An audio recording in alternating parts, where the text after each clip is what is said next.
Start more US based e-learning platform. మీరు కూడా slot book చేసుకోవాలంటే ఈ నెంబర్కి కాల్ చేయండి. నమస్తే రమగారు. నమస్తే జయ. రమగారు, ఏదైనా చిన్న సిరీస్ స్టార్ట్ చేద్దామా? అరేబియన్ నైట్స్ చెప్తా. ఓకే. అరేబియన్ నైట్స్లో ఇంతకుముందు మనం ఒక కథ చెప్పాం. మామూలుగా ఇది మంత్రి గారి కూతురు రాజుగారికి చెప్తున్న కథలు కదా, సుల్తానికి చెప్తున్నాను. ఒక మనిషి కోతిగా ఉన్నవాడు ఒక కోతి మాట్లాడి చివరికి మనిషిగా మారి ఒకడిని వాడి తాయెత్తు అవన్నీ పోగొట్టి మొత్తానికి మళ్ళీ రాజకుమార్తె దగ్గర చేరుస్తుంది. అతను సుల్తాన్ అయ్యాడు. ఆ సుల్తాన్ కథ అనమాట ఇది. ఓకే. అయితే ఈ మర్కట యువకుడు వెళ్ళిపోయిన తర్వాత, సుల్తాన్ అయిన తర్వాత రాజుగారి కూతుర్ని పెళ్లి చేసుకున్నాడు. ఆయన పెళ్లి చేసుకుంటే సుల్తాన్ అయ్యాడు. అయిన తర్వాత అతనికి ఏమనిపించేది, ఈరోజు ముసలాళ్ళు ముత్కాళ్ళు వాళ్ళు వీళ్ళు పెద్దవాళ్ళు మంత్రులు వీళ్ళందరూ కాదు, వీళ్ళెవ్వరూ తెలివిగలవాళ్ళు కాదు, వీళ్ళంతా ప్రపంచాన్ని చూడాలి, ఈ రాజ్యాంగమే ఏమిటో ఇవే రాజకీయాలు చేస్తారు, అద్భుతమైన వ్యక్తులు ఎవరితోటైనా మాట్లాడాలని ఉండేది. అయితే ఒక వజీర్ అంటే ఈయనకి చాలా ఇష్టం. ఆయన కొంచెం యంగ్, వీళ్ళిద్దరూ ఒకే వయసు వాళ్ళు అనమాట. అప్పుడు వాళ్ళు ఏం మాట్లాడుకున్నారు, అస్సలు తెలివిగల వాళ్ళు, విషయ పరిజ్ఞానం ఉన్నవాళ్ళు, జ్ఞానులు అంటే పిచ్చివాళ్ళు, జ్ఞానం ఎక్కువై పిచ్చెక్కుతుంది వాళ్ళకి. పిచ్చివాళ్ళు అంటే అజ్ఞానులు పిచ్చెక్కదు, విపరీతంగా చదివి జీవితంలో ఏవేవేవో అద్భుతాలు సాధించేసి వాటిని పట్టే బ్రెయిన్ లేక పిచ్చివాళ్ళు అయిపోతారు. అందుకని పిచ్చివాళ్లతోటి మాట్లాడాలి మనం. అక్కడికి వెళ్దాం అనుకున్నారు. అయితే సరే, ఈ రాజకీయ జీవితం ఇవన్నీ కూడా విసుగుపుట్టేసినాయి నాకు. జ్ఞానులతోటి మాట్లాడాలి, ఏమైనా కొత్త విషయాలు తెలుసుకోవాలి. ఎప్పుడు ఇవే కనపడుతున్నాయి కదా అంటే సరే వజీర్ అన్నాడు, మారుస్థాన్ అంటారు. మారిస్థాన్ అంటే వీళ్ళని అట్టపెట్టేదన్నమాట. ఆ మారిస్థాన్లో ఈ ఊళ్ళలో దొరికిన పిచ్చి వాళ్ళను కూడా అందులో పడేస్తారు. ఏదో వాళ్ళకి వైద్యం జరుగుతూ ఉంటుంది, వాళ్ళు ఎవరి గదుల్లో వాళ్ళు పడి వాళ్ళ లోకాల్లో వాళ్ళు ఉంటారు. ఆ మారిస్థానికి వెళ్దాం అనుకుంటారు. మారిస్థానికి వెళ్తే అక్కడ ఒక అధికారి ఉన్నాడు, ఎవరు లేరు, ఖాళీగా ఉందంతా. ఇదేమిటి ఇదంతా ఖాళీగా ఉందంటే, ఈ మధ్య మొన్న మీ వివాహం అయినప్పుడు చాలామందిని వదిలేసామండి, అందరు వెళ్ళిపోయారు, కేవలం ముగ్గురే ఉన్నారు, వాళ్ళు విడివిడిగా ఉంటారు, గొలుసులతో వేసి కట్టేసి ఉంచుతాం వాళ్ళని అన్నాడు. అనేసరికల్లా వాళ్ళు చాలా తెలివిగల వాళ్ళని నువ్వు నమ్ముతావా అని అడిగాడు సుల్తాన్. అడిగితే అధికారి అన్నాడు, ఎందుకు నమ్మనండి, వాళ్ళు ఇంతంత ఉద్గ్రంథాలు చదివేస్తూ ఉంటారు, పుస్తకాలు కావాలంటారు, పుస్తకాలు సప్లై చేస్తాం, చదువుకుంటూ ఉంటారు, ఎవరి లోకంలో వాడు ఉంటాడు. వాళ్ళు ముగ్గురు ఒకే గుహలో 3 చోట్ల గొలుసులు వేసి కట్టబడి ఉంటారు. ఆ గొలుసులు అక్కడికి ఇక్కడికి కూడా వెళ్తాయి, బయటికి వెళ్ళిపోకుండా గొలుసులు లోపల కదలడానికి వీలుగానే ఉంటాయి. గొలుసులతో కట్టబడి ఉన్నారు. వాళ్ళు ఇంతంతలా ఉద్గ్రంథాలు చదివారు. ఒకటి చదివి పక్కన పడితే రెండో వాడు దాన్ని చదివి విసిరేస్తాడు. అలా చదివేస్తున్నారు, మీరు వాళ్ళతోటి మాట్లాడచ్చు, వాళ్ళ వల్ల మీకు చాలా జ్ఞానం వికసిస్తుంది అన్నాడు. అనేసరికి సరే సుల్తాను వజీరు ఇద్దరు వెళ్ళారు లోపలికి. వెళ్తే వాళ్ళు ముగ్గురు యువకులు, ఒకడిని మించి ఒకడు అందంగా ఉన్నారు. జీబు గడ్డాలు అవి ఉన్నా కూడా, గడ్డాలు ఆటే సంస్కారం లేని జుట్లు, చిరిగిపోయి పేలికలుగా ఉన్న గుడ్డలు ఉన్నా కూడా, కండలు తిరిగిన శరీరాలు, పొడుగ్గా పెద్ద పెద్ద పర్సనాలిటీలు, మొహాలు తళుక్కొని మెరుస్తూ ఆ గడ్డాలతోటి కూడా ఏమిటి వీడు ఇంత బాగున్నాడు అనిపించేలాంటి భావం కలిగించేలాగా మెరిసిపోతున్నారు. ఏం కష్టం వచ్చి ఇలా పిచ్చివాళ్ళ ప్లేసుల్లో పడ్డారు, మారిస్థాన్లో పడ్డారు వీళ్ళు అని చెప్పి మొదటి పిచ్చివాడిని అడిగారు. బాబు నాయన ఏమిటి, నీకెందుకు ఇలా అయ్యావు నువ్వంటే, నాదొక విషాద కాదు అన్నాడు ఆయన. నీ విషాదం ఏమిటో చెప్పు, నీ జీవితంలో జరిగినవన్నీ తెలుసుకుని మా తాలూకు జ్ఞాన పుష్పాన్ని ఇంకొంచెం వికసింపజేసుకుంటాం. నీకేం చేయగలమో నువ్వు కథ చెప్పావు కదా, మాకు నీకు ఏదైనా ఇవ్వాలి కదా. సుమన్ టీవీ వాళ్ళు నాకేమైనా ఇచ్చినట్టు కాదు, నా వాక్యం చదివేసరికి ఎంత నవ్వొచ్చిందో. కథ చెప్తే ఏదైనా ఇవ్వాలి, ఒట్టిగా కథలు విని వెళ్ళిపోకూడదు. అమ్మయ్యా, మేము అలా చెయ్యట్లేదు. అదే అప్పుడు ఈ కథ విని నీకేమైనా న్యాయం చేయగలమేమో మేము చూస్తాం అంటే, ఈ కుర్రాడు ఏం చెప్పాడంటే, మాది అద్భుతమైన బట్టల వ్యాపారం అండి, నేను ఎక్కడెక్కడి నుంచో సిల్క్ బట్టలు అవి తెప్పించేవాడు. ఓకే. చాలా బ్రహ్మాండంగా వ్యాపారం జరిగేది, చాలామంది నన్ను చూడ్డానికి కూడా వచ్చేవాళ్ళు. వీడు అందంగా ఉన్నాడు కదా. అయితే ఒకనాడు ఒక ముసలావిడ వచ్చింది. అసలు ఆవిడ వచ్చి వస్త్రాలు చూసి మైమర్చిపోయి మరి వస్త్రాలు బోల్డంత కొనుక్కుంది. నేను బోల్డ్ ఖరీదు చెప్పాను, గజం 5 దినారాలంటే బోల్డంత రేటు ఆ రోజుల్లో. ఆవిడ ఏం పర్వాలేదని అద్భుతమైంది, ముట్టుకుంటే మాసిపోయేలాగా ఉండేటువంటి సిల్క్ తానులు కొన్ని కొనుక్కుంది, పట్టుకెళ్ళింది. మళ్ళా 15 రోజులకి మళ్ళీ వచ్చింది, మళ్ళా కొనుక్కుంది. ఆవిడ అట్లా అలవాటైపోయింది నాకు. అయితే ఒకనాడు ఏమందంటే, మా రాణి గారికి నువ్వు తెచ్చే వస్త్రాలంటే చాలా ఇష్టం, మా యువరాణికి నువ్వు ఏదైనా కొత్తది తెప్పించినప్పుడు మా రాణికి ఇవ్వాలి నువ్వని అన్నది. అంటే నేనేమన్నానంటే ఈ వస్త్రం చూపించడానికి ఒక కొత్త వస్త్రం తీసేసరికల్లా ఆవిడ చాలా ఇంప్రెస్ అయింది. ఎప్పటిదాకా ఉన్న సిల్క్ వేరు, ఈ ప్రత్యేక సిల్క్ వేరు. ఇది ఏకంగా 50 దినారాలు గజం. నేను ఎట్లా కొంటాను నాయన, ఇంత ఖరీదు పెట్టి నేను కొనుక్కెళ్ళలేను కదా, మరి నువ్వు కానీ వచ్చి మా యువరాణికి చూపించావంటే ఒప్పిస్తే ఆమెకు నచ్చితే కనుక నువ్వు వస్త్రం అక్కడే అమ్మేసి వచ్చేసేయచ్చు. ఓకే, నువ్వు అక్కడికి రా, నువ్వు ఈ వస్త్రం ఇచ్చి డబ్బులు కూడా తీసుకుంది, కానీ ఇది పెద్ద అమౌంట్, నేను ఇవ్వగలిగే అమౌంట్ కూడా కాదు, ఒకవేళ నచ్చుబాటుగా ఉంటే అని ఆ ముసలావిడ నన్ను చేసింది. సరే రమ్మంటోంది కదా, వెళ్దాం అనుకున్నా. కొంచెం దూరం వెళ్ళాక ఆవిడ ఏమందంటే, నాయన నువ్వు భలే అందగాడివి, మరి మా సందంతా రకరకాల ఆడవాళ్ళు నిన్ను చాలా ఇబ్బంది పెడతారు, మరి నీ మొహం కనపడకుండా ఉంటుంది, నువ్వు కూడా వాళ్ళకేసి వీళ్ళకేసి చూసేవనుకో ఏదైనా ఇబ్బంది వస్తుంది మళ్ళీ చూడు, అందుకని నీకు సిల్క్ రిబ్బన్ కట్టేస్తానే కంటికి అంది. సరేనన్న. సరే అంటే ఆవిడ మా వాకిట్లో మేము బయటికి వెళ్ళంగానే నా కంటికి గుడ్డ కట్టేసి నన్ను నడిపించుకుంటూ తీసుకుపోయింది. ఎన్ని సందులో మారాం. అక్కడ చుట్టుపక్కల వాళ్ళు ఏవో మాట్లాడుతున్నట్టు, అన్నీ ఆడవాళ్ళు ఏమన్నట్టు, జాజులు దవనాలు అవి ఇవి పువ్వుల వాసనలు వచ్చినాయి నాకు. మరి సందులు మారుతున్నామని తెలిసింది. ఏ వీధులు దాటేమో కూడా నాకు అర్థమైంది. అన్ని వీధులు దాటి ఒక లోపలికి తీసుకెళ్ళింది. ఒక భవనంలోకి వెళ్ళి నా కంటి గుడ్డ బూడదీసి, ఇక్కడే ఉండు, నేను యువరాణికి గుడ్డ చూపించొస్తానని నేను అక్కడ నుంచున్నాను. తీరా చూస్తే ఓ పక్కన నా దగ్గర ఎప్పుడు పట్టుకొస్తుంది కదా ఈవిడ, 100 గజాలు 150 గజాల గుడ్డ, ఇంతంత గుడ్డ మోసుకెళ్తుంది, అంతా పక్కన పోగులా పోస్తుంది. అది వస్త్రాలు కట్టుకోవడానికి వీలైన ఖరీదైన గుడ్డని ఓ చోట కర్టెన్లుగా కుట్టబడి ఉంది. వీడి దగ్గర గజం 50 రూపాయలకి తెచ్చి దాంతో కర్టెన్లు కుట్టారు. అంటే ఇది చాలా చిన్న కుటుంబం కాదు వీళ్ళది, చాలా ఉన్నతమైన కుటుంబం. అక్కడి నుంచి సరే నేను పరదాలు ఉన్నాయి, నేను అట్లా చూసుకుంటూ కొద్దిగా లోపల వైపుకి వెళ్ళాను. ఆ ముసలావిడ నాకేదో షర్బత్ ఇచ్చింది తెచ్చి, అది తాగి అట్లా లోపలికి వెళ్ళాను. ఒక పెద్ద మండపం. అక్కడి నుంచి ఎంతమందో అందగత్తెలు ఒకళ్ళు చొప్పున వాళ్ళు ఏం చేశారు, వచ్చి బోల్డ్ అని సిల్క్ బాలీసులు అవన్నీ వేసి కూర్చోవడానికి తక్తులు అవి అమర్చారు. ఓ 50 మంది ఎట్ ఏ టైం కూర్చునేటట్టుగా చుట్టూతా పరుపులు గుండ్రంగా వేశారు. మరి ఒక్కో అమ్మాయి ఎంతంత బాగున్నారో వాళ్ళు దుంపల దగ్గర మొత్తం గుంపంతా వచ్చారు. వచ్చిన తర్వాత గువ్వలన్నీ వాలిన తర్వాత వాటి రాణి వచ్చినట్టుగా ఒక మహాద్భుత సౌందర్యవతి అయినటువంటి ఒక అమ్మాయి వచ్చింది. అసలు ఆ అమ్మాయిని చూసారు కల్లా మూర్ఛపోయినట్టు అయిపోయాను నేను. ఎంత అందంగా ఉందో, చెప్పరాని సౌందర్యం. నేను అని నోరు తెచ్చుకుని చూస్తూ ఉండిపోయాను. వాళ్ళంతా ఏవో పాటలు పాడారు, పద్యాలు పాడారు. ఇంతలో ముసలమ్మ ఎవరైతే ఈ బట్టలు కొంటుందో ఆ బట్టలు కొన్న ముసలమ్మ నేను స్తంభం వెనకాల దాక్కుని ఇదంతా చూసేస్తున్నానని గమనించి నన్నేమో వాళ్ళ మధ్యలోకి ప్రవేశపెట్టింది. నేను దగ్గరికి వెళ్ళేసరికల్లా ఆ యువరాణిలాగా మధ్యలో ఉన్న గువ్వలాగా ఉన్న చిన్నది చాలా మెలక తిరిగిపోయింది. ఎంత సిగ్గుపడిందో నన్ను చూసి. ఆవిడ చెప్పింది, ఎందుకమ్మాయి సిగ్గుపడతావు, ఇన్నాళ్ళు నీకు మనసు దోచిన వస్త్రాలు తెచ్చింది ఈ అబ్బాయే, వీడి ఛాయిస్, భలే అద్భుతమైన వస్త్రాలు తెస్తాడు అని చెప్పి పరిచయం చేసింది. ఆ అమ్మాయి చాలా సిగ్గుగా కళ్ళు బాల్చి, అందుకేగా నేను ప్రేమలో పడింది అన్నది. నేను ఆశ్చర్యపోయాను. నేను బట్టలు తీసుకెళ్తేనే నా దగ్గర నుంచి బట్టలు కొనే ఇది నా మీతో ప్రేమలో పడిందా అని చాలా ఆశ్చర్యపోయాను నేను. అక్కడి నుంచి ఆవిడేమంది, ఆ ముసలావిడ, ఒట్టుగా ప్రేమలో పడితే ఏముందమ్మా, ప్రేమలో పడిన వాడిని ప్రేమించిన వాడిని సొంతం చేసుకోవాలంది. నేను ఆశ్చర్యపోయాను. ఇదేమిటి ఇప్పుడు ఎట్లా, నేనేం చేయాలరా దేవుడా అని చాలా బెంగ పెట్టుకున్నా. నాకు అర్థం కాల.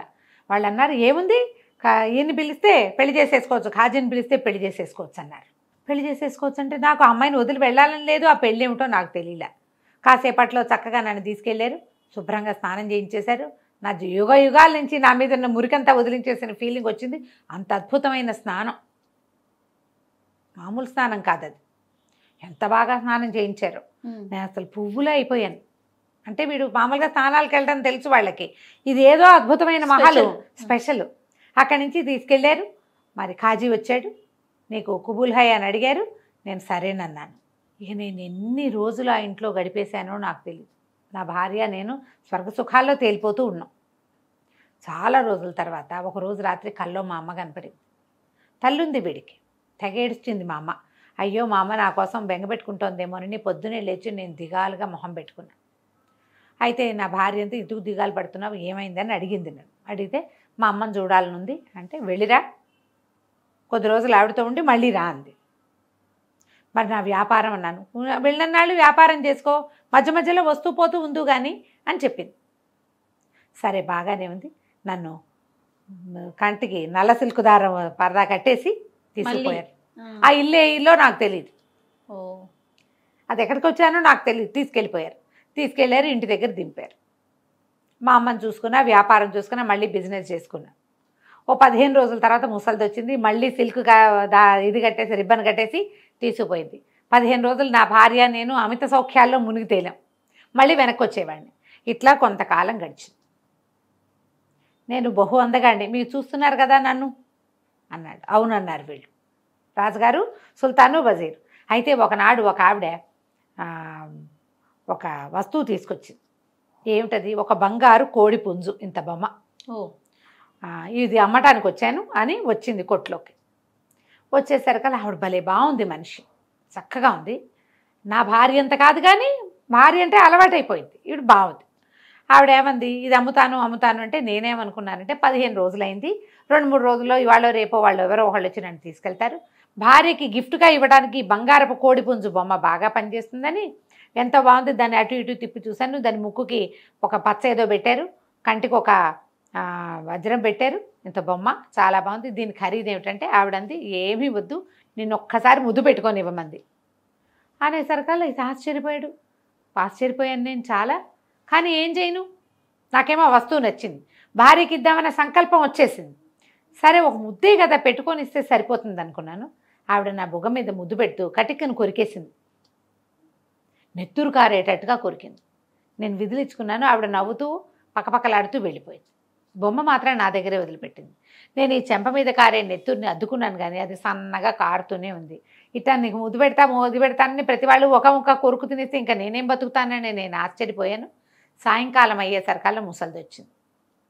2 గంటల్లో నన్ను తీసుకెళ్ళటానికి రావటమే ధూమధూమలాడుతూ వచ్చింది. నా మొహం కేసి అధోలకంగా చూసింది. నేను ఈ కోడిపుంజు బొమ్మ పుచ్చుకున్నాను. ఆవిడ నా కంటికి సిల్కు రిబ్బన్ కట్టేసింది. ఇంటికి మోసుకుపోయింది. నన్ను తీసుకెళ్ళిపోయింది. దారికి తీసుకెళ్ళి అక్కడికి వెళ్ళాము. లోపలికి వెళ్ళేసరికల్లా నేను మధ్యలో దీనికి ముందు అసలు ఈవిడ ఎవరు ఏమిటి, ఈ ఇల్లు ఏమిటి, ఇంత స్వర్గంలా ఎందుకుంది అని దాసీల్లో ఒక దాన్ని పట్టుకుని వీడు అడిగేట, ఈ అమ్మాయి ఎవరు ఏమిటి అని అడిగితే, రాజకుమార్తె నిన్ను ప్రేమించింది, యువరాణి నిన్ను ప్రేమించింది కాబట్టి ఈ దారిలో నిన్ను ఇంటికి తీసుకొచ్చి పెళ్లి చేసుకుంది అంతేనంది, ఇంకేం విషయాలు చెప్పలేదు నాకు అన్నాడు అని చెప్పాడు మధ్యలో. అయితే ఇప్పుడు ఏమైంది, వెళ్ళేసరికల్లా మొత్తం బోళ్ళంత మంది ఆడవాళ్ళు ఉంటారుగా జనాలలో 50 మంది చెలికత్తలు ఉన్నారు ఆవిడకి. అందరూ నన్ను ధుమధుమలాడుతూ చూస్తూనే ఉన్నారు. చెంప మీద సన్నగా నెత్తురు కాడుతుంటే ఒకతో చిన్న కర్చీఫ్ ఇచ్చింది అద్దుకోని. నేను అద్దినా సరే ఇట్లా నొక్కేసరికి మళ్ళీ రాదు, మళ్ళా నెత్తురు వచ్చింది. నేను లోపలికి వెళ్ళి నా భార్యకి ఇదిగో నీకోసం బహుమతి తెచ్చానని కోడిపుంజు చూపించబోయేసరికల్లా ఆవిడ చేతులు చాపకుండా ఎవరక్కడ అని అరిచింది. ఇంతలో ఏమైంది, ఓ 4 జమాజట్టీలు లాంటి ఆడవాళ్ళు ఒక దుప్పట్లో ఉన్న దాన్ని దేన్నో మోసుకొచ్చారు. అదేమిటి, పొద్దున్న నాకు ముద్దు పెట్టిన అమ్మాయి మెడ, దాని బాడీ. ఆ అమ్మాయిని చంపేసి దాని తలని దాని గుండెల మీద పెట్టి ఓ దుప్పట్లో పడేసి మోసుకొచ్చారు వాళ్ళు. నేను అది చూడగానే కేవ్వమని కేక పెట్టాను. నా భార్య వెంటనే తీసుకెళ్ళి పిచ్చి వాళ్ళ స్థాయిలో పారేయండి అన్నది. నేను మోసం చేశానని, దాని ఎవరికో ప్రతి వాళ్ళకి బుగ్గలిస్తున్నావు నువ్వు, నీ పరిస్థితి ఇక్కడ కాదని నన్నేమో ఇక్కడ పడేయించింది. నేను స్పృహ తప్పిపోయాను.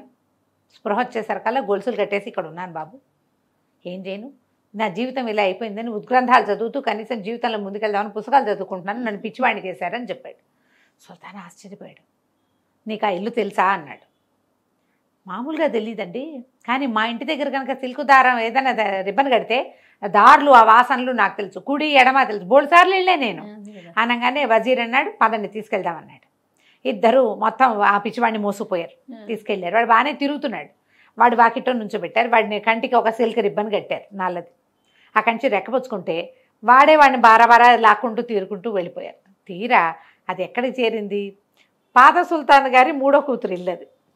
ఓహో, సుల్తాన్ కూతురు ఈ బట్టలమ్మే వాడిని ప్రేమించి వాడిని తన ఇంటికి తెచ్చుకోవటం కోసం ఆ ముసలమ్మని పంపించింది అనమాట. అక్కడి నుంచి ఈయన తలుపు కొట్టాడు. తలుపు కొడితే ఇది మారుటి కూతురు. వాళ్ళు 3, 7, 9 భార్యలు ఉంటారు సుల్తాన్లకి, ఒక కూతురు అన్నమాట. బేగంలకు బోల్డ్ ఆస్తులు పాస్తులు ఇస్తారు కదా. అదే తలుపు తీసేసరికల్లా వాళ్ళు ఆశ్చర్యపోయారు సుల్తాన్ని చూసి. ఈ కొత్త సుల్తాన్ కదా ఈయన, ఇప్పుడు రాజుగారి అఫీషియల్ కూతురు మొగుడు, ఇవన్నీ అనఫీషియల్ కూతుళ్ళు అనమాట. ఓకే. వాళ్ళు మొహమాటంగా లోపల తీసుకెళ్ళారు. తీసుకెళ్తే అమ్మాయిని కేకేసి ఆయన, అమ్మాయి నీ మొగుడు ఇంకెవరికి బొగ్గలు ఇవ్వకుండా అని మేము చూసుకుంటాం, వీడిని క్షమించి నువ్వు భర్తగా యాక్సెప్ట్ చేయి, ఎందుకంటే వీడికి ఏం కావాలో నేను ఇస్తానని చెప్పాను, వాడికి పెళ్ళాం కావాలని కోరుకుంటున్నాడు, అది నువ్వు కాబట్టి ఇక నుంచి వీడు వేరే రకంగా చేయడు, పైగా వీడేమి ఇంకా వ్యాపారాలు అవి చేయడు, నా దగ్గర ప్రతిహారిగా ఉంటాడు. సుల్తాన్ ఎక్కడికైనా వెళ్తుంటే ఫస్ట్ వెళ్ళేది వీడు, ఒకటో ప్రతిహారిగా వీడిని నియమించుకుంటున్నాను, కాబట్టి నువ్వు నీ పాత విషయాలన్నీ మర్చిపోయి వీడెవరో అమ్మాయికి చెంపలిచ్చాడనే సంగతి నువ్వు గుర్తుపెట్టుకోకుండా వీడితో కాపురం చేయి అని చెప్పాడు. సరేనని ఒప్పుకుంది. వెంటనే వీడిని తీసుకుపోయి వాడికి క్షవరం చేయించి వాడిని చక్కగా రెడీ చేసి, అప్పుడు రాజుగారు స్నానం చేయించి వాడిని పువ్వు కంటే తేలిగ్గా చేసేసి, ఇప్పుడే కాదు 2-3 రోజుల్లో పంపిస్తాము, మేము మళ్ళీ ఇంకో పిచ్చివాడి వ్యవహారం తెలుసుకోవాలని ఇతను వెంట పెట్టుకుని మళ్ళీ మారుస్థానికి వెళ్ళారు. సుల్తాను మొదటి పిచ్చివాడు, అదే ప్రతిహారిగా మారిన రాజుగారి అల్లుడు అక్కడికి వెళ్ళిపోయారు. వెళ్ళాక రెండో పిచ్చివాడిని కేకేశారు, బాబు ఏమినాయన నీ సంగతి అంటే, వీడు ఆవిడని ప్రేమించి ఆమె వెనకాల పడి తెచ్చుకున్నాడు కష్టం, నేను ప్రేమించక తెచ్చుకున్నానండి. మాకు కూడా ఒక బట్టల దుకాణం ఉండేది, బట్టలు కాదు అది, అందులో ఏంటంటే రకరకాల ఫ్యాన్సీ సామాన్లు ఉండే ఫ్యాన్సీ షాపు, స్త్రీలు వాడుకునే ఎన్నో రకాల వస్తువులు ఎన్నో ఉండేవి. నాకు 16-17 సంవత్సరాలు. అప్పుడు నేను ఆడపిల్లల వైపు చూసేవాడిని కాదు అస్సలు. ఎవరైనా వాళ్ళు వీళ్ళు ఆడపిల్లలు ఎవరైనా నన్ను రాసు పూసుకుని కనుక బిహేవ్ చేస్తే వాళ్ళకి బుద్ధి చెప్పేవాడిని. నలుగురిలో అందరూ కూడా చాలా అద్భుతంగా ఉన్నవాడు వీడు గ్రంథాల్లో చెప్పబడిన అద్భుతమైన లక్షణాలు ఉన్నాయి వీడికి, మగపిల్లాడంటే ఇలా ఉండాలని మెచ్చుకునేవాళ్ళు, నేను అలా ఉండేవాడిని. నేను ఎందుకంత వ్యధవేషం వేసేవాడినో నాకు ఇప్పుడు తట్టట్లేదు, ఓవర్ యాక్షన్ అనమాట. ఎవరైనా అమ్మ ఈ అమ్మాయి నాకేసి చూస్తుంది, ఏమండి మీ అమ్మాయి నాకేసి చూస్తుందని వాళ్ళకే చెప్పేసేవాడు, అలా చేసేవాడిని. అయితే ఒకసారి నేను నా కొట్లో బిజీగా ఉండగా ఒక నీగురో బానిస ఒక అమ్మాయి వచ్చింది. అమ్మాయి లోపల దాచిపెట్టిన ఒక ఉత్తరం ఇచ్చింది. మా యజమానురాలు నిన్నెంతో మెచ్చింది, నీ మీద ఈ కవిత్వం రాసింది చదవమంది, అది ఆ కాగితం గులాబీ రంగులు అత్తర్ వాసనలు వెదజల్లుతుంది, నేను ఆ కాగితం చూడలేదు, ఆ కాగితాన్ని చింపి దాని మొహాన్ని కొట్టాను, దాని చెంపలు పగలగొట్టాను, గదిలోంచి మా కొట్లోంచి బయటికి తోసేశాను, దిక్కుమాలదానా ఇట్లాంటివి తెస్తావా, నా వ్రతం పాడు చేస్తావా అని నేను చాలా తిట్టాను, నువ్వెంత రోతగా ఉంటావో నీ యజమానురాలు అంత రోతగా ఉంటుంటుంది, దాని ఉత్తరం అంతకంటే రోతగా ఉంది, ఇంకోసారి అడుగు పెట్టావో చంపేస్తానని చాలా గొడవ చేశాను. చుట్టుపక్కల వాళ్ళంతా ఆహాహా, ఒక బానిసని పంపించిందంటే ఒక అమ్మాయి, వాళ్ళకి బాగా డబ్బులు ఉండుంటాయి, పైగా ఉత్తరం చింపి ముక్కలేస్తే ఆ ముక్కల తాలూకు వాసన మొత్తం సందంతా వ్యాపించింది, ఇట్లాంటి కాగితం మీద ఉత్తరం రాసి పంపించిందంటే ఎంత సమర్థురాలో కదా ఆ పిల్ల, అట్టాడి పిల్లని కాదంటున్నాడే వీడు, ఓరిని వీడి తాలూకు పాతివ్రత్యం అంటే ఏమనాలి దాని బ్రహ్మచర్యం అని అందరు మెచ్చుకున్నారు నన్ను. కొన్నాళ్ళు గడిచి క్రమంగా నేను రకరకాల విద్యల్లో ఆరితేరా. మెల్లిగా నేను జనాలకు తెలియకుండా వాళ్ళతో వీళ్ళతో చిన్న చిన్న స్నేహాలు అవి చేసే కానీ ఎవరికీ తెలియదు. నాకు ఒక 23 ఏళ్ళు అలా వచ్చినాయి, వివాహానికి యోగ్యత. అది ఒక 4 ఏళ్ళు అయింది ఈ ఉత్తరం వచ్చి, 20 ఏళ్ళు దాటినాయి నాకు. అయితే ఒకనాడు కొంతమంది ఆడవాళ్ళతో కలిసి ఒక మహాద్భుత సౌందర్యవతి మా కొట్టుకొచ్చింది. నీ దగ్గర ఆడవాళ్ళు ధరించే వస్తువులు ఏమున్నాయి, ఫ్యాన్సీగా ధరించేవి ఏమైనా ఉన్నాయా అని అడిగారు. అడిగితే చాలా ఉన్నాయన్నారు. చాలా ఉన్నాయని చెప్పాను నేను. ఆవిడ దగ్గర ఏంటంటే బంగారం లాంటి లోహంతో చేసి, ఇప్పుడు మన 1 గ్రామ్ లేదు అలాంటివి అనమాట. అయితే ఆవిడ ఏం చేసింది, అమ్మాయి నాకు సూట్ అయ్యే వస్తువులు చూపించమని ముందు ఈ చెవులకు పెట్టుకునేవి, ఈ చెవులకు సరిపోతాయా అని పైన ముసుగు తీసింది. ఆ అమ్మాయి వెనకే చూస్తూ ఉండిపోయాను నేను, ఎంత అందంగా ఉందో, అసలు మీ మొహానికి సరిపోయే వస్తువు లేదండి మా దగ్గర అని చెప్పాను నేను. అదేమిటి మా నాన్న నేను చాలా అనాకారిని అంటాడే, ఇట్లా పుట్టావంటాడు నన్ను అంటే, అదేంటి మీ నాన్నకు గుడ్డా అన్నాను నేను. ఏమో మా నాన్న అట్లాగే అంటాడు, మా ఇంట్లో వాళ్ళంతా నా అంత అనాకారిది లేదంటారని చెప్పింది. పిల్ల 5'4", 5'5" ఉంది పొడుగు. అసలు ఆ అమ్మాయి చేతులు పాదాలకు పెట్టుకునే పాంజాబులు ఉన్నాయా అని పాదాలు చూపిస్తే ఆ పాదాలని కావలించుకుందామనిపించింది నాకు. ఎంత సుకుమారంగా ఉన్నాయి, హంసల జంటలాగా ఉన్నాయి అవి. అదేమిటి మా నాన్న అట్లా అంటే ఏనుకాళ్ళలా ఉన్నాయి నా కాళ్ళు అంటాడే అంటుంది అమ్మాయి. నడువుకు పడ్డాను, ఆ నడువు ఎంత సన్నగా ఉందో, పిడికిట్లో ఇమిడిపోయేలాగా ఉంది. అదేంటి నాది గేదె నడువు అన్నాడు మా నాన్న అంటుంది. నగలన్నీ నేను వేస్తుంటే ఒక్కొక్క అమ్మాయి ఏం చేస్తోంది, బాడీ చూపిస్తోంది వీడికి. పాదాలు చూపించింది, చేతులు చూపించింది, బాజుబంతులు చూపించింది, మెడ చూపిస్తోంది. ఇన్ని ఒక్కొక్క చోట వలువ తీసి చూపిస్తుంటే తెలుపు మెరిసిపోతోంది, ఒక గులాబీ రంగు కలిసిన తెలుపు, అమిత నాజుకు, ముట్టుకుంటే వదలలేనట్టుగా ఉంది, ముట్టుకుంటే మాసిపోయేటట్టుగా ఉంది. కానీ మా నాన్న నాకున్న అష్టవంకరలతో పుట్టాను నేను అంటాడు మా నాన్న. నాకు గూనె అంటాడు, నాకు నడ్డి అంటాడు, నాకు కాళ్ళు లావు అంటాడు. టోటల్గా మా నాన్నకి నేను జబ్బుదాన్ని అని చెప్పింది. అంటే కాదండి, మీలాంటి అద్భుత సౌందర్యవతి ఉంటే ఎవడైనా పెళ్లి చేసుకుని పండగ చేసుకుంటాడని చెప్పాను నేను. చెప్తే అదేమిటి మరి ఆ పండగ ఏదో నువ్వే చేసుకోవచ్చుగా అంది. అంతకంటే భాగ్యమా అన్నాను నేను. అయితే మా నాన్న నొప్పించాను. మా నాన్న ఎవరు అంటే ఆ షేక్ అలీ ఫజల్ అని చాలా గొప్ప డబ్బులు ఉన్నవాడు. ఆయన చాలా మర్యాదస్తుడు, ఊళ్ళో చాలా డబ్బులు ఉన్నాయి. కాకపోతే నువ్వు వెళ్ళి నన్ను పెళ్ళికి అడిగావనుకో, మీ అమ్మాయి నాకు ఇచ్చి పెళ్ళి ఏంటంటే నాకు గూనె అంటాడు, నాకు నడ్డి అంటాడు, నాకు అష్టజబ్బులు ఉన్నాయంటాడు. ఆయన ఎంత మర్యాదస్తుడంటే తన పిల్లకి లేని అవలక్షణాలన్నీ చెప్తాడు. మా బాబు మా పిల్ల మీకు తగింది కాదండి, మీరు అద్భుతంగా ఉన్నారు అంటాడు. అయినా సరే అని చేసుకోవాలి. మరి నువ్వు చేసుకుంటావా అంది. చేసుకుంటానన్నాడు. ఇంతకంటేనా? అయితే సరే, రేపు పొద్దునే ఎండెక్కాక, పొద్దుటి ప్రార్థన అయిపోయాక ఎండెక్కాక ఫలానా చోట ఉందిగా మా ఇల్లు, తెలుసు కదా షేక్ అలీ ఫజల్ గారి ఇల్లు, అక్కడికి వెళ్ళు, ఆయన్ని పెళ్లి కొప్పించు అని చెప్పి చక్కగా ఈ మహాసౌందర్యం నాకు చూపించిందిగా, అదన్నీ మళ్ళీ పరదాల్లో కప్పుకుని తన చెలికత్తలతో కలిసి వెళ్ళిపోయింది. ఇక రాత్రి ఎలా తెల్లవారిందో నాకు తెలీదు. అసలు గడవల రాత్రి. ఇది ఎప్పటికి తెల్లారుతుందరా దేవుడా అనుకున్నా. ఒక మహావిరహ సముద్రంలో నన్ను ముంచేసి వెళ్ళిపోయింది ఆ సౌందర్యవతి. మర్నాడు నేను చక్కగా తయారయ్యి ఉదయకాల ప్రార్థనలు అవి ముగించుకుని కొంచెం నాష్టా చేసి అలీ ఫజల్ గారి ఇల్లు వెతుక్కుంటూ వెళ్ళా. భవనం అది, అందులోకి వెళ్ళా. ఆయన చక్కగా గడ్డము అది ఉండి ముచ్చటగా ఒక సౌందర్యవతికి తగిన తండ్రిగానే కనపడ్డాడు ఆయన నాకు. మర్యాదకు లోటేం లేదు ఆయన దగ్గర. ఆయన దగ్గరికి వెళ్ళి, బాబు ఎవరండి మీరు, ఏమిటి అన్నాడు. ఫలానా చోట ఒక షాప్ ఉంది నాకు, నా పేరు ఇదని పేరు చెప్పుకున్నాను. నేను ఒక 23-24 సంవత్సరాల మహాద్భుత సౌందర్యవంతుడైన యువకుడిని మీకు కనపడుతున్నా కదా. నన్ను చూసి ఆయన చాలా ముచ్చటపడ్డాడు. నువ్వు నాయన ముచ్చటగా ఉన్నావోయ్, నీ వ్యాపారం కూడా నీ అందానికి తగిందేను అని మెచ్చుకున్నాడు. అప్పుడు ఏ విషయం మీద వచ్చావా అని నన్ను అడిగాడు. ఎందుకు వచ్చావు నాయన అని అడిగితే, మీ అమ్మాయిని ఇచ్చి నాకు పెళ్లి చేయండి అని అడిగాను. ఆయన నిర్ఘాంతపోయాడు. బాబు నా పిల్లకి పుట్టెడు జబ్బు నాయన అన్నాడు. నేనేమో నాకు పర్వాలేదన్నా. మా అమ్మాయికి గూనుంది నాయన, గొగ్గిపళ్ళు, మూతి అది వంకర తిరిగిపోయింది. మా పిల్ల పెళ్లి చేసుకునేందుకు యోగ్యమైంది అది కాదు, దానికి చిర్రవచ్చు. నువ్వు చూస్తే ఇంత అంతగాడివి నాయన. మా పిల్ల ఈయనేమో ఏమిటి ఇటా వర్ణిస్తాడు, ఆ పిల్ల జుట్టు ఎటా ఉంది, జలతారలా ఉంది దాని జుట్టు. ఎవడో ఇటాటివి చెప్తాడు, పెళ్లి చేయడం ఇష్టం లేక ఈయన చెప్తున్నాడు అని. ఏం పర్వాలేదు, అయినా సరే అన్నాను. బాబు నేను నీకు ముందే చెప్తున్నాను, నా భార్య పిల్లని ఒక నెల ముందు కనేసింది. నెల ముందు ఒక అర్ధరాత్రి పూట చీకట్లో భయపడి పురుడొచ్చేసింది. అట్లా తల్లి భయపడటం వల్ల నా పిల్లకి అన్ని అష్టవంకర్లు వచ్చినాయి నాయన, అది ఎంతకాలం బతుకుంటుందో కూడా తెలీదు అంటే ఈయన, ఓహో నెల ముందు పుట్టడం వల్లే అంత నాజుగ్గా ఉంది అమ్మాయి అనుకున్నాను నేను. ఓహో ఏమైనా సరే నాకు ఓకే అన్న. సరే అక్కడి నుంచి, బాబు నేను ఇంత గొప్పవాడిని నీకు తెలుసు కదా, మా పిల్లకి ఆడపిల్లలు కట్నం ఇస్తారు మగవాళ్ళే. ఏంటంటే ఒకవేళ ఆ పిల్లని వదిలేసేటట్టయితే దాన్ని మెహరో ఏదో అంటారు జయ, ఇంత డబ్బు ఇస్తాము అని.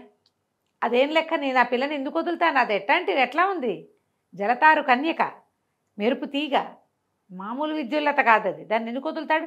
అసలు ఎవడైనా బుద్ధున్నవాడు అంత సౌందర్యవతను వదిలిపెడతాడా, అది పొట్టాడుకోరైనా సరే. అదేమో అట్లాంటిది కాదు, వచ్చింది కదా అద్భుతంగా మాట్లాడింది.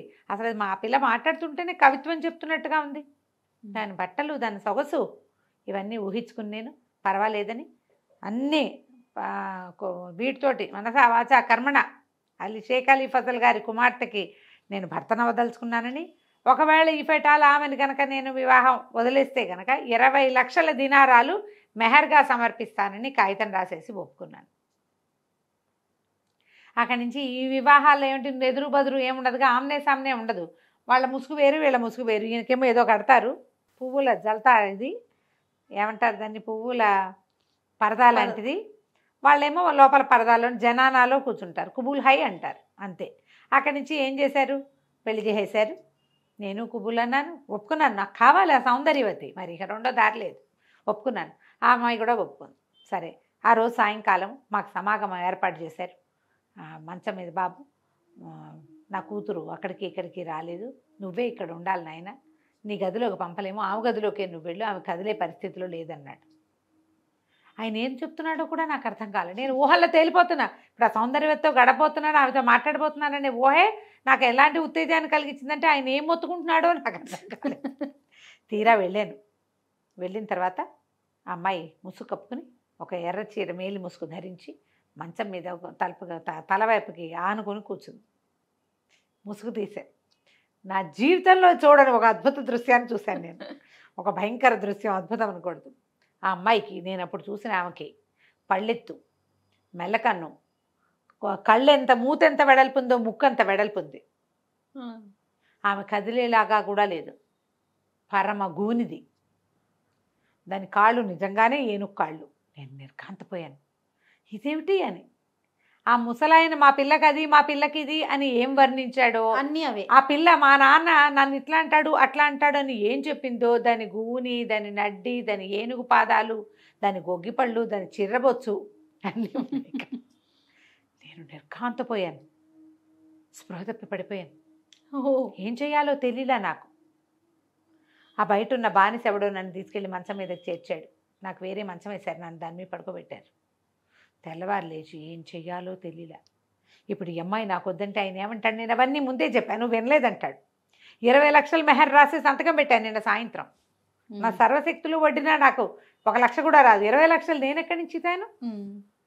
నిర్ఘాంతపోయాను, ఏం చేయాలో తెలియలే. పొద్దున్న లేచా, మెలకు వచ్చింది. సరే, స్నానం చేసి మరి ప్రార్థనకి వెళ్ళాను. ముందు రోజు పొద్దున్న ప్రార్థన చేసుకుని ఎంత ఉత్సాహంగా వచ్చాడు వీళ్ళింటికి.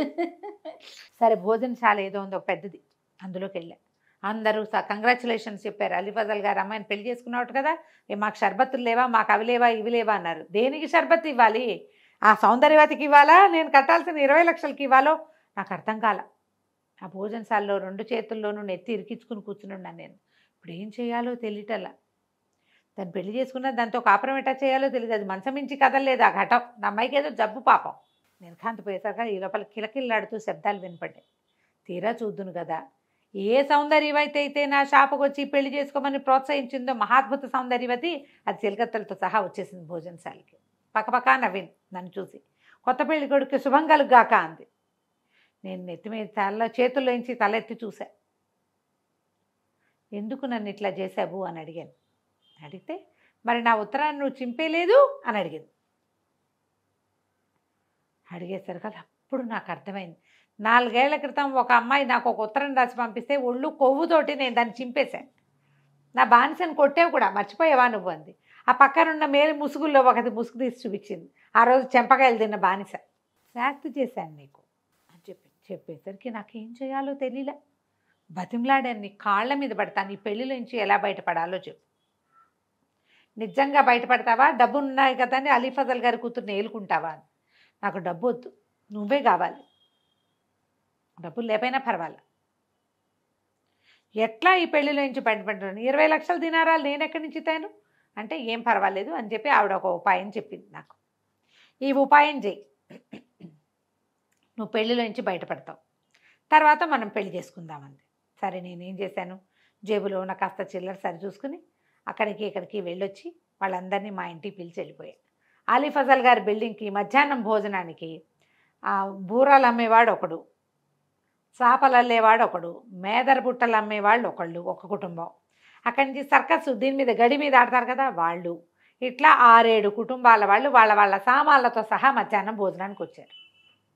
పెళ్ళయింది కదా, వీళ్ళందరూ నా చుట్టాలండి అని నేను పరిచయం చేశాను. ఈయన నిర్ఘాంతపోయాడు. ఏమిటైనా నీకేదో షాప్ ఉంది, మీ నాన్న ఎవరో ఫలానా అని చెప్పినట్టున్నావు, ఇదేమిటి మేదర్ వాళ్ళు, ఈ సర్కస్ వాళ్ళు, ఈ డేరాల వాళ్ళు, అక్కడి నుంచి మాటలేసేవాళ్ళు, వీళ్ళంతా నీకు చుట్టాలా అన్నాడు అని అడిగాడు ఆయన. అవునండి, వీళ్ళంతా నా బంధువులు, పెళ్ళయింది కదా, మరి ఒక వారం రోజులు పెళ్లి వాళ్ళకి విందులు చేస్తారు కదా మీరు, ఎలాగూ నిన్న పెళ్లి చేసుకున్నాను అందుకని మా వాళ్ళని పిలిచానన్నాను. ఆయన నిర్ఘాంతపోయాడు. బాగానే ఉంది, పిల్లాడు అందంగా ఉన్నాడని చేసుకుంటే వీడి చుట్టాలు వీళ్ళ, రేపొద్దున మన వాళ్ళందరికీ ఎటా పరిచయం చేస్తాం? ఆయనకి అంతా ఎవరు కోటీశ్వర్లు ఆయన చుట్టారు. ఈ మేదర వాళ్ళని బుడబొక్కల వాళ్ళని నేను ఎక్కడ పరిచయం చేయను? ఆయన నిర్కాంతిపోయాడు. బాబు ప్లీజ్ దయచేసి నన్ను వదిలేవా అని అడిగాడు, బతిమలాడాడు. వీళ్ళ చుట్టాలని అని చెబితే నా పరుగు పోతుంది, నేను నా పిల్లకి పెళ్లి కాకపోయినా పర్వాలా, అది ఎట్లాగూ చచ్చిపోతుంది 4 రోజుల్లో, ఆ లోపల ఏదో దానికి పెళ్లి సరదా తీరుద్దాం కదా అనుకున్నా నేను. ఎలాగో నువ్వే వచ్చావు కదా అని, చచ్చే పిల్లకి పెళ్లి సరదా తీరుద్దామనుకున్నాను, నీ అంతటి నువ్వు వచ్చావు కదా అని నేను ఈ పని చేశాను, నన్ను వదిలే అని బతిమలాడాడు. ఈ సలహా ఇచ్చింది ఎవరు ఇతనికి? ఆ అమ్మాయి. ఆ అమ్మాయి. ఈ పెళ్లిలో నుంచి బయటపడాలంటే ఆయనకి విరక్తి పుట్టించాలి నువ్వు. ఆ విరక్తి పుట్టించాలంటే మేదర వాళ్ళని, టక్కుటమారం వాళ్ళని, బుడబక్కల వాళ్ళని, అక్కడి నుంచి సుత్తి సాండంతో ఏదో పనులు చేసుకునే వాళ్ళనే నా చుట్టాలని పరిచయం చేయాలి. ఆయన కోటీశ్వరుడు, ఈ చుట్టాలని భరించలేడు. సరే బాబు, నువ్వు నాకు రూపాయి ఇవ్వక్కర్లా, నా పిల్లకి 3 మాటలు చెప్పేసి ఈ పెళ్ళి నాకు వద్దు వద్దు వద్దు అని చెప్పేసి వెళ్ళిపో, నువ్వు రూపాయి ఇవ్వద్దు, నేను నీకేమివ్వను, నువ్వు నాకేమి ఇవ్వద్దు అన్నాడు. సరే నేను ఆ 3 మాటలు ఆ అమ్మాయికి చెప్పేసి ఆ పెళ్ళిని వద్దనుకుని ఆ కాగితం చింపేసి నా చుట్టాలందరికీ తలా 1 రూపాయి చేతిలో పెట్టి హాయిగా ఎంజాయ్ చేయండి అని పంపించేసి నేను మళ్ళీ నాకు షాపుకి చేరాను. అక్కడి నుంచి ఆ అమ్మాయి నన్ను తన ఇంటికి పిలిపించుకుంది. అక్కడ ఎంత పెద్ద భవనమో, అది చాలా పెద్ద భవనం. ఆ భవనంలోకి ప్రవేశించాం. వాళ్ళు శుభ్రంగా స్నానం చేయించారు, మళ్ళీ ఈయనకు కూడా స్నానం అయింది. అక్కడి నుంచి పెళ్లి చేశారు. కుబుల్ హై అన్నాను, మళ్ళీ వచ్చి పెళ్లి చేశాడు. వీడు రెండో వాడు. సంతోషంగా ఉన్నాను నేను. అసలు 1 నెల రోజుల పాటు నా పెళ్ళాం ఒక కామపిశాచి అని అర్థమైంది నాకు. 1 నెల రోజుల పాటు నేను ఎక్కడికి వెళ్ళా, ఇంట్లోనే ఉన్నా, ఆమెతోటే గడిపాను. 1 నెల అయిన తర్వాత ఓ రోజు తెల్లవారేకి చెప్పాను, నాకు విశ్రాంతి కావాలి, నన్ను వదిలిపెట్టి అని. నీకు విశ్రాంతి కావాలా? అలాగే అంది. ఒక గ్లాస్తో మంచినీళ్ళు ఇచ్చారు. నేను నిద్రపోయాను. నీళ్ళు తాగాక మెలకు వచ్చాక ఇక్కడున్నా. మారిస్థాన్లో గొలుసులతో కట్టేయించి ఉన్నాడు. ఆ అమ్మాయి 1 నెల రోజులు వీడితో ఎంజాయ్ చేసి వీడు మొదట తనని కాదన్నందుకు శిక్షగా వాడిని పంపించేసింది. ఓసిని ఆల్రెడీ పెళ్లి చేయించింది కదా. పెళ్ళైతే అవుతాయి ఈ పెళ్ళిళ్ళన్నీ. తీరలేదు కక్ష. ఓకే. పెళ్లి చేయించి వాడు తన దారికి వచ్చేలా చేసింది. విశ్రాంతి కావాలి అనగానే వెళ్ళిపోమంది. ఇప్పుడు నీకు విశ్రాంతి కావాలని చెప్తున్నారు వాళ్ళు, నీకు విశ్రాంతి కావాలి కదా అందుకని ఇక్కడ పెట్టామన్నారు. అనగానే ఈయనకి ఆ అమ్మాయి వర్ణన అంతా వింటుంటేనే వజీర్కి అర్థమైంది. బాబు ఆ ఇల్లు ఎక్కడుంది నాయన అన్నాడు. అదేనండి ఒక పెద్ద మసీదు ఉంది కదా, దాని వెనకాల ఉన్న భవంతులు, వరుస భవంతుల్లో మామిడి చెట్లు, గుల్మహార్ చెట్లు ఉన్న ఒక మహాద్భుతమైన భవంతి అండి అని అనగానే వజీర్ చెప్పాడు, సుల్తాన్ గారు 2 కూతురండి ఈ అమ్మాయి అన్నాడు. అనగానే మన సుల్తాన్ గారు, కొత్త సుల్తాన్ గారు తోడల్లుండి వెంటపెట్టు తీసుకుపోయాడు. ఇద్దరు ప్రతిహారులు, మొదటి ప్రతిహారిని వీడిని తీసుకెళ్ళి ఆ ఇంటి తలుపు కొట్టాడు. తలుపు కొడితే తలుపు తీసి ఈ కొత్త సుల్తాన్ని చూసి వాళ్ళు ఆశ్చర్యపోయారు, లోపలికి పిలిచారు. ఆ వెనకాల ఉన్న మొగుడిని కొరకొరా చూసింది అమ్మాయి. చూసేసరికల్లా సుల్తాన్ అన్నాడు, అమ్మాయి నీ మొగుడిని, వాడి యొక్క అహంభావాన్ని క్షమించు, వాడు విశ్రాంతి అడగకుండా నీతో ఉండటానికి సరిపడా వాడికి షర్బతులు అవి మేము తాగిస్తాం, నువ్వు ఉంచుకో వీడిని, కానీ వాడిని వదిలిపెట్టేయద్దు, ఎందుకంటే వీడిని నేను 2వ ప్రతిహారిగా నియమించుకుంటాను, ఇక మీద వీడు నాతో ఉంటాడు. సుల్తాన్తో ఉండేవాడి స్థాయి పెద్ద స్థాయి కదా, అంతేగా కదా, కాబట్టి వీడిని మొగుడుగా యాక్సెప్ట్ చేయి, ప్రస్తుతానికి మాతో వదిలిపెట్టు, వేరే కథ వినాలి, ఆ కథ కూడా విన్నాక మళ్ళీ నీ దగ్గర తీసుకొస్తామని చెప్పి ఆ 3వ పిచ్చివాడికి కూడా 2వ పిచ్చివాడికి చక్కగా క్షవరం చేయించి శుభ్రమైన బట్టలు తొడిగించి వాడిని ప్రతిహారిగా నియమించుకుని మళ్ళీ మారుస్థానికి బయలుదేరారు. మళ్ళీ సుల్తాను, వజీరు, ఇద్దరు ప్రతిహారులుగా మారిన రాజుగారి సవితి తోడల్లుళ్ళు వాళ్ళంతా కలిసి మళ్ళీ మారుస్థానికి వెళ్ళారు. అక్కడ 3వ పిచ్చివాడిలా కట్టేసున్న ఒక కుర్రాడిని పట్టుకున్నారు. వీళ్ళు ఎంగే, వాడు ఎంగే, వాడు ఇంకా ఎంగు, ఇంకా లేతగా ఉన్నాడు వాడు. సరే వాడిని పట్టుకున్నారు. ఏమిట్రా నాయన నీ సంగతి అని అడిగితే వీడేం చెప్పాడంటే, నేను అమ్మా నాన్న లేరు, నాకు మదరసాలో చదువుకుంటూ హాయిగా ఆటాడి తిరుగుతుండేవాడిని. చిన్నప్పుడు నన్ను ఎంత ముద్దు చేసేవాడు. వాడు ఇప్పుడే చాలా బాగున్నాడు, 22, 23 ఏళ్ళ వాడు, మహా అందంగా ఉన్నాడు. చిన్నప్పుడు పిచ్చ పిచ్చ ముద్దుగా ఉండేవాడు. అసలు నన్ను చూసిన వాళ్ళు ఎవరైనా వాళ్ళ చేతిలో ఉన్న బంగారపు వస్తువైనా నా చేతిలో పెట్టి నన్ను ముద్దు చేసేవాళ్ళు. నా చుట్టుపక్కల పిల్లలందరికీ నేనంటే అసూయగా ఉండేది. ఏమైనా తినటానికి కూడా నాకే పెట్టేవాళ్ళు ఎక్కువ. వీధిలో పిల్లాడు కనపడతాడు, ఆ చేతిలో ఉన్న జిలేబీ ఏదో కొట్టు దగ్గర నిలబడితే 2 జిలేబీ తునకలు తీసి వాడి చేతిలో పెట్టేవాళ్ళు. అంత ముద్దు అనమాట, అపరిమితమైన ముద్దు సాగింది. నేను అట్లాగే వాళ్ళ దగ్గర వీళ్ళ దగ్గర మన జూదశాలల దగ్గర, తర్వాత ఏమో ఈ భోజనశాలల దగ్గర తిరుగుతూ మెల్లిగా జ్ఞానాన్ని పెంపొందించుకున్నా. ఒకసారి ఒక పాఠశాలకు బయట ఒక పెద్ద ఆయన నన్ను చూశాడు. ఎంత కళ్ళుందిరా నీ మొహంలో అని నన్ను దగ్గర తీసుకున్నాడు. నువ్వు అక్కడికి ఇక్కడికి తిరగద్దు, నేను నీకు జ్ఞానాన్ని బోధిస్తా. ఈ తిండి తిప్పలు, ఈ సౌందర్యము, అందంగా ఉండటం ఇది కాదు ఇంపార్టెంట్. మనిషికి ఏది ఇంపార్టెంట్ అంటే భగవంతుడు అని చెప్పి రోజు నాకు బోధించడానికి నన్ను తనతో తీసుకెళ్ళిపోయాడు. ఒక పాత ఇంట్లో ఉండేవాడు. ఒకనాడు ఆయన లోపల ఉన్నాడు, నేను దాని మీద ఊరికే చెప్పాడు నాకు ఏమి ఇవ్వాల, నాకు ఏదో ఆహారం పెట్టాడు. నేను కానీ ఆ తర్వాత ఆయన వెనకాలే తిరగాల్సి వస్తుందేమోనని నేను వెళ్ళల. అయితే ఒకనాడు ఒక పాత ఇంటి పైన పక్షిగుడ్ల కోసం పిల్లలు ఆడతారు, పక్షిగుడ్లు ఇవి కూడా ఇది వేసుకుంటారు, ఆమ్లెట్లు వేసుకోవడానికి కూడా ఆట చేస్తారు కదా పల్లెటూళ్ళు అంటే. అట్లా నేను పక్షిగుడ్ల కోసం ఒక పురాతన పాడుపడిపోయిన ఇంటి పైకి ఎక్కితే ఆ కప్పు పగిలిపోయి ఉన్న కప్పు లోపల నుంచి నాకు కనపడ్డాడు. ఆ ముసలాయన నన్ను అంతకుముందు నా దగ్గరికి రాని జ్ఞానబోధ చేస్తానని చెప్పిన ఆయన లోపల పడుకుని కనపడ్డాడు. ఆయన పడుకుని తెల్లటి బట్టలతో ఆయన పడుకుంటే నాకు ఎంతో శాంతిగా అనిపించింది. సరే ఆయన కళ్ళు తెరిచి నాకు వైపు చూశాడు, పైకి చూసి రమ్మన్నాడు. అంతకుముందు నేను వెళ్ళల, కొంతకాలంగా నాకు తెలిసినా కూడా. ఇప్పుడు ఆ రోజు ఆకలితో ఉన్న నాకు ఆయన పిలుపు, ఆయన నాకు పెట్టిన ఆహారం, నాకు చేసిన హితబోధ నాకు ఎంతగానో ఉపయోగపడ్డాయి. నీకు రోజు ఆహారమే కదా కావాలి, వేళకి నీ తిండి పెట్టే పూచి నాదని ఆయన నాకు ఎన్ని విధాలో ఎన్ని విషయాలో బోధించేవాడు. ఇక నేను అల్లర్చిల్లరగా వాళ్ళ వాకిట్లో వీళ్ళ వాకిళ్ళల్లో అంగళ్ళ దగ్గర తిరగడం మానేశా. గురువుగారు ఏమైనా డబ్బులు ఇస్తే వెళ్ళి ఏమైనా సామాన్లు పట్టుకొచ్చేవాడిని, వంట చేసుకుని తినేవాళ్ళం, ఇచ్చేవాడు. నాకు సరిపడా ఆహారం లభించేది. హాయిగా ఆయన దగ్గర అవి ఇవి చదువుకునేవాడిని. బోళ్ళంతా చదువు నేర్చుకున్నాను నేను. ఎంత పెద్ద ఉద్గ్రంథమైనా 2 గంటల చదువు వదిలి బారేసేవాడిని. అంత చదువు వచ్చేసింది నాకు, అపరిమితమైన జ్ఞానం వచ్చేసింది. నాకు 19 ఏళ్ళు వచ్చినాయి, వయసు వచ్చింది. సరే ఒకనాడు ఏమైంది, గురువుగారు పెద్ద బజార్లో ఉన్న ఒక కొట్లో ఇంచి ఏవో 2 వస్తువులు కొనుక్కురమ్మని చెప్పాడు. డబ్బులు ఇచ్చాక డబ్బులు పుచ్చుకుని వెళ్తుంటే అటు పెద్ద బజారు పెద్ద పెద్ద కొట్లు, అక్కడంతా నగల కొట్లు అవి ఉన్నాయి. ఒక గుంపు సమూహం వస్తుంటే ఆ వయసుకున్న క్యూరియాసిటీ తోటి ఆ గుంపు ఎవరా అని చూశాను నేను. కొంతమంది సైనికులు, కొంతమంది తృతీయ ప్రకృతులు. ఎందుకంటే ఈ సుల్తాన్ల దగ్గర వాళ్ళు ఎక్కువ ఉంటారు కాపలాలకి. ఒక అందగత్తెకి గొడుగులు పెట్టి తీసుకొస్తున్నారు ఒక అమ్మాయికి. ఎంత నాజుకో బొమ్మలా ఉంది. నేను చూస్తూ ఉన్నాను. ఇంతలో ఒక పెద్ద గాలి వచ్చి ఆమె వేసుకున్న మేలి ముసుగు ఎగిరిపోయి, వీళ్ళు కూడా ఏవో ఇట్లా పరదాలల్లే పుచ్చుకుని వెళ్తున్నారు. ఆ పరదాలు లేచిపోయి పైకి ఎగిరిపోయింది. ఆ అమ్మాయి ముసుగేసుకుంది, ముసుగు ఎగిరిపోయింది. ఆ అమ్మాయి మొహం కనపడింది నాకు. నేను నోరు తెచ్చుకుని చూస్తూ నుంచున్నాను. ఆమె నడిచినంత మేర చూశాను. తేవాల్సిన వస్తువులు మర్చిపోయాను. ఏం తేవాలో గుర్తులేదు. నడుచుకుంటూ పోయాను గురువుగారి దగ్గరికి. గురువుగారు ఏమిరా నాయన అట్లా ఉన్నావు అంటే, నేను అట్లాగే చూస్తున్నా గాల్లోకి. నా మొహం కళ్ళల్లోకి చూసిన ఆయనకు అర్థమైపోయింది. ఆయన అన్నాడు, వద్దురా నాయన, మనసు మరల్చుకో, ఈ పిచ్చిలో పడద్దన్నాడు. పడద్దంటే వీడు నాకు ఏమి స్పృహ తెలియలే. ఏమైనా తింటామంటే మళ్ళీ చూస్తానంట మొదలుపెట్టాను. ఇంకోసారి చూడాలి, తనివి తీరా చూడాలి, ఆ అమ్మాయిని మళ్ళీ చూద్దామని ఉంది నాకు.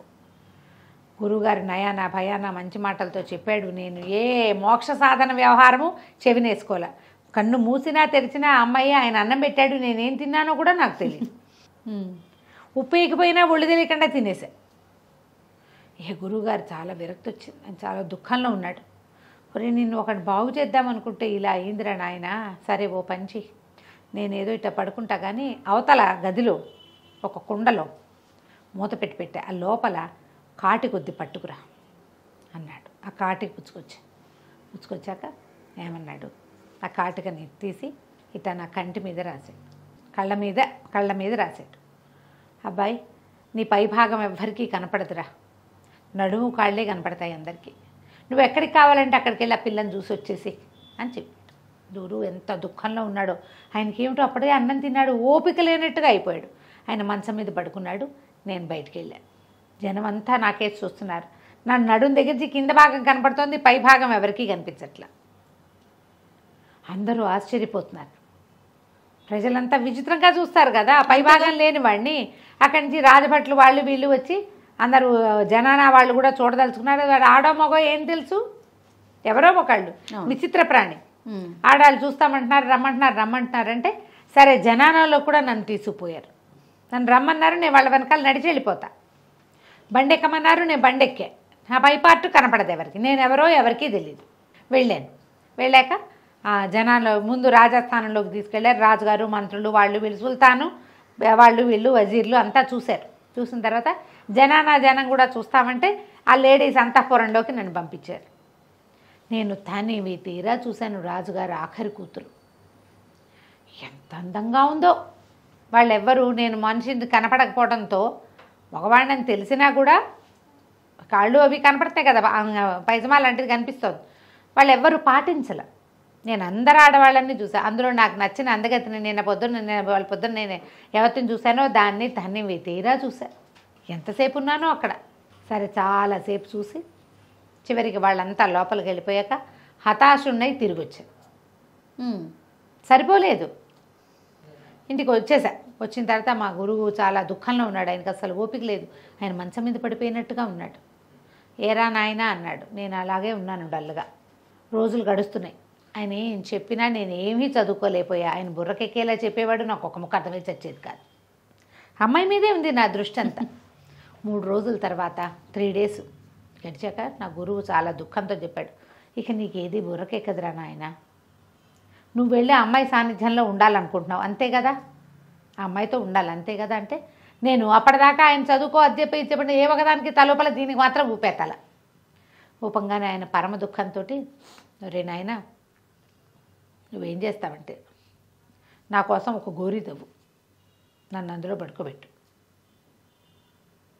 నేను ఇక బతికేది లేదు, అయిపోయింది. అందులో ఉన్న కాటుకు ఉంది కదా, ఆ కాటుకు డబ్బా తీసుకుని కంటికి పెట్టుకో. మొన్న ఏం చేశాడు, కంటి మీద రాశాడు. ఇప్పుడు కంటికి నువ్వు ఎక్కడ ఎవ్వరికీ కనపడవు, నువ్వు హాయిగా వెళ్ళి నువ్వెవరిని చూడదలుచుకుంటున్నావు వాళ్ళ దగ్గర ఉండిపో. నిన్ను ఇంతకాలం చదువు చెప్పినా నీకు జ్ఞానం వచ్చేలాగా చేయలేకపోయా నేను. ఈ ప్రపంచం తాలూకు వ్యామోహాలు నిన్ను కూడా అందులోకి లాగేసుకున్నాయి, నా తపస్సు కూడా వృధానే అని చెప్పాడు. నేను పరమ దుఃఖంతో ఏడుస్తూ అయ్యో గురుగారు వెళ్ళిపోతారా అంటూనే గోరీ తవ్వేశాను. నీకు గోరీ తవ్వాల్సి వస్తే నాకు ఆ అమ్మాయి వద్దనలా నేను, అలా అనాలి కదా, అంతేగా. గోరీ తవ్వేశాను. గురువుగారిని గోరీలో పడుకోబెట్టా. ఓరి ఆయనే చెప్పాడు గురువాజ్ఞ. అక్కడి నుంచి కాటుకు తీసి పెట్టుకున్నాను. నేను బయటకు వచ్చాను. నాకు తెలిసింది ఎవరు నన్ను చుట్టాల, ఎవరు చుట్టాల. వెళ్ళిపోయాను. వెళ్ళిపోయి నేను ఇంతకుముందు జనాలలోకి వెళ్ళటం తెలుసు కదా నాకు, ఎవరు చూస్తారు నన్ను, నేను ఎలా పరిగెత్తినా ఏ బండి వెళ్తుంటే ఆ బండి ఎక్కేసినా నేను లోపలికి వెళ్ళిపోతాయి. జనాన లోపలికి వెళ్ళిపోయాను. రాత్రి అయిపోయింది. నేను అన్ని గదులు వెతుక్కుంటూ వెళ్తే సరే ఒక లోపలి గదిలో అమ్మాయిని చూశాను నేను. ఒక పల్చటి పైజమా లాంటిది ఏదో వేసుకుని రాత్రిపూట నైట్ డ్రెస్ వేసుకుని ఆ పిల్ల పడుకుంది. సన్నగా నాజుగ్గా ఉన్న పిల్ల చక్కగా బోర్లా పడుకుని ఒక కాలు పైకి ఒక కాలు కిందకి పెట్టుకుంది. చాలా ప్రొవోకేటింగ్ పోస్టర్లో పడుకున్నది. అంత సంతోషం తట్టుకోలేకపోయాను నేను. ఏం చేశాను, నడుము మీద గిల్లాను. ఆ పిల్లకే ఉవ్వమని కేక పెట్టేసరికల్లా వాళ్ళ అమ్మ నా దాది పరిగెత్తుకుంటూ వచ్చారు. ఎందుకే అంటే నన్ను ఎవరో గిల్లారంటే ఏదో కుట్టు ఉంటుంది అంటుంది దాది. అంతా వెతికారు, ఎక్కడ ఏమీ కనపడలా. అయితే ఏమైంది, ఆ దాది ముసలిది భలే తెలివిగలది. ఏదో వాసన వస్తోంది ఇక్కడ, ఏదో మగవాసన, ఎవడో మగవాడు సంచరిస్తున్న వాసన ఉంది ఈ గదిలో అని చెప్పి అంతా వెతికారు. ఎక్కడా ఏమీ కనపడలేదు. వీళ్ళకి ఏం డౌట్ వచ్చింది, పిల్ల నడు మీద చూస్తే దాని తెల్లటి నడు మీద గిచ్చినట్టు కనపడుతోంది. గిచ్చితే ఎర్రపడదు. ఇదిగో ఎవరో గిచ్చారు. ఇది కుడితే ఒక రకంగా ఉంటుంది, గిచ్చితే ఇంకో రకంగా, అద్దంలో చూపించారు దానికి, అదేమో గిచ్చినట్టుగా తెలుస్తోంది. ఎవరో ఉన్నారు ఇక్కడ, దీన్ని ఏం చేయాలి. అక్కడి నుంచి ఎవరినో పిలిచిన తృతీయ ప్రకృతిలో ఒకళ్ళిద్దరు వచ్చి అంతా వెతికారు, ఏమీ కనపడలేదు. వీడు ఇక్కడే ఉన్నాడు. వాళ్ళందరినీ చూస్తున్నాడు. ఆ పిల్ల మించి కళ్ళు తిరగటల్లా నాకు, నేను అక్కడే నుంచున్నా. అయితే ఈ దాదంది అలా కాదు, ఒంటిపేడ తీసుకురండిరా. ఒంటిపేడని పేటికెళ్ళు ఉంటాయి కదా, పేడ ఎండిపోతే ముక్కలుగా గడ్డలుగా తయారవుతుంది. ఆ పొగ వేస్తే భూతాలకి వేటికైనా తుమ్ములు వస్తాయి, భూత తాలూకు లక్షణం ఏదో ఉంది ఇక్కడ అని చెప్పి ఎద్దు పెంటికలు ఒంటి పెంటికలు తెప్పించడానికి బయటికి పంపించింది వాళ్ళిద్దరిని, ఆ తృతీయ ప్రకృతులు ఇద్దరిని. వాళ్ళు ఏం చేశారు, బయట నుంచి పట్టుకొచ్చారు. ఈ లోపల ముసలిది ఏవో మంత్రాలు చదువుతూ గదంతా తిరిగింది. నేను దాని చేతులకు తగలకుండా అటు ఇటు తప్పుకుంటూ, స్పర్శకి తగులుతాడు వీడు, స్పర్శకి తగులుతారు, మనిషి ఉన్నట్టు తెలుస్తుంది, ఎవరినో తగిలేమని కనపడ్డంతే. తప్పించుకుంటూ తిరిగాను, అటు ఇటు తిరుగుతూ ఉన్నాను. ఈ ముసలిది ఏం చేసింది, విపరీతమైన దిక్కుమాలిన వాసన వచ్చే ఆ ఒంటి పెంటికలు తెప్పించి దాని మీద ఏదో గుగ్గిలం అవి వేసి అంటించి పొగబెట్టింది. రాకుమార్తెమో ముక్కు గుడ్డడ్డం కట్టుకుంది. రాణిగారు బయట నుంచుంది. ఆ పొగకి నాకేం కాలేదు కానీ కళ్ళు మండటం మొదలుపెట్టింది. కళ్ళల్లోకి వెళ్ళిపోయి పొగ. కంట్లోకి పొగ వెళ్తే ఏం చేస్తాం మనం? తుడవడం మొదలు పెడతాం. తుడిచేసరికల్లా నాకు బుద్ధి లేదు. నిజానికి గురువుగారి దగ్గర కాటక డబ్బీ ఉంది. గురువుని గోరులో పడుకోబెట్టినా కాటక డబ్బీ ఉంది కదా, ఆ డబ్బా తెచ్చుకోవద్దు. నేను ఆ డబ్బా తెచ్చుకోలే. అవసరం అవుతుందని తెలియలే నాకు. కాసేపు చూసి ఓ పూట ఇక్కడ గడిపి వెళ్దాం అనుకున్నా. ఎప్పుడైతే ఈ కన్ను తుడవటం మొదలుపెట్టానో కంటికి కాటికి కాస్త కరిగిపోయింది. 2 కళ్ళలోకి వెళ్తే పొగ ఒక కంటలోకి వెళ్ళి ఊరుకోదు కదా, కళ్ళు పైగా ఇట్లా నలుపుతాం. ఇట్లా నలిపేసరికల్లా కాటికంతా చేతి కంటేసింది. నేను కనపడ్డం మొదలుపెట్టా. అంతే, అక్కడి నుంచి దాది కేవు మన కేకలు పెట్టేసింది. అమాంతం నా మీదకి దూకి నన్ను ఒడిసి పట్టుకుంది. దాని కేకలు విన్న బయట ఉన్న తృతీయ ప్రకృతులు ఇద్దరు, అక్కడి నుంచి బయట అవతల ఉన్న సైనికులు అందరూ జనాలలోకి దూరిపోయారు. అక్కడి నుంచి నన్ను పట్టుకున్నారు, చిత కొట్టేశారు, తీసుకొచ్చి ఇక్కడ కట్టేశారండి అన్నాడు. అనగానే అప్పుడు వీళ్ళకి తెలిసింది రాణ్జు గారి ఆఖరి భార్య తాలూకు కూతురు ఆ పిల్ల.